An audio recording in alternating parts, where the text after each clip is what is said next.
Okay guys, so what we're going to do is we are going to go through, sorry I'm just going to make this a little bit smaller on my screen. We're going to go through the question that I had posted up and I told you to go through on your own, okay? Because I know sometimes it's hard when it's already done for you, and right now I don't have access to the actual whiteboard, so we're going to on the screen. So we're going to do it on my tiny little whiteboard, okay? So we're going to look at, you can even double check if you've done this right or if you did the right steps with me.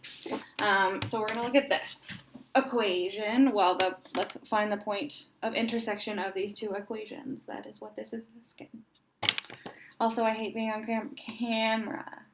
So if I get really awkward, that's why. Okay, so we're going to start with step one. Our step one, I don't like this color for step one. So our step one is to plug one equation into the other. So I'm going to plug this one into that one because it already tells me what y is. So y equals these ones. So we can take this whole thing and plug it into our y. Okay? So we're going to do 3x plus, put our y in here.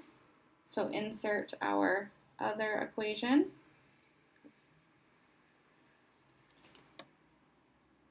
Okay, make sure these need to be in brackets. There's like a little, they need to be in brackets. Star that, brackets. Okay, and then we're gonna finish our equation because I'm not gonna lie, I almost forgot that part. And then we're going to math it out. So 3x plus 2x, because if we had to, we would need to do everything that is in the brackets first.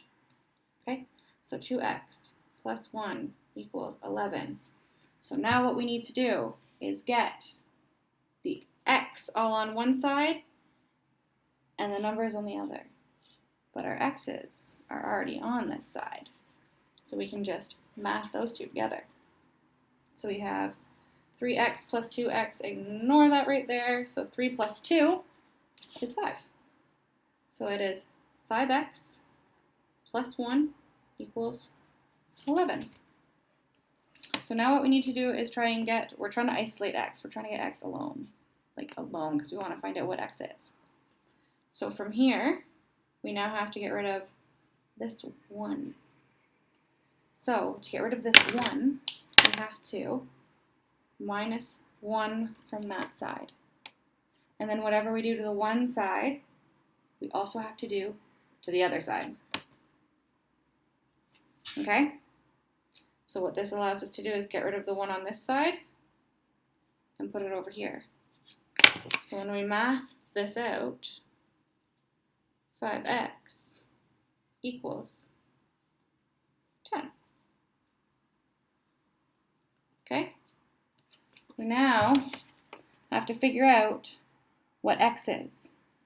So I don't know why I boxed that, but we're just going to go with it. So to get rid of the 5 from this side, we have to do what?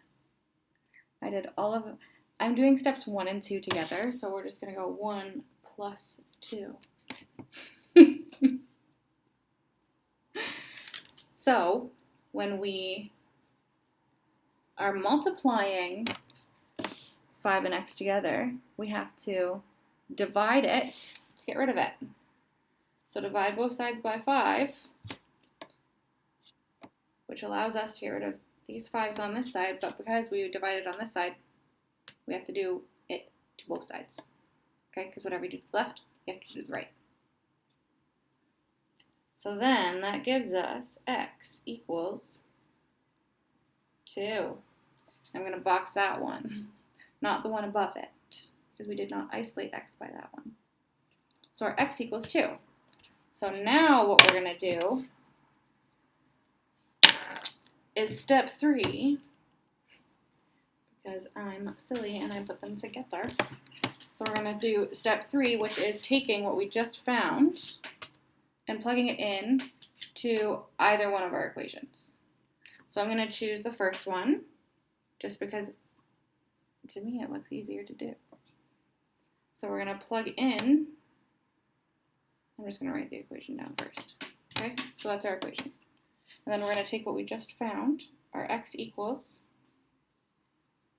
and plug it into the x value. So y equals 2, and again, put brackets. Okay, always, always, always put brackets.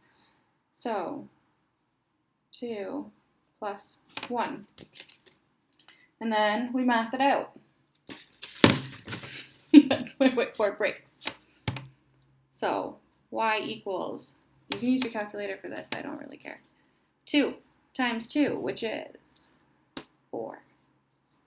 And then we finish the equation, plus 1. And so y equals 4 plus 1 is 5. So we found out what y is.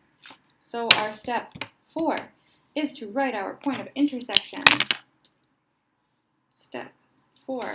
So our point of intersection is these two numbers.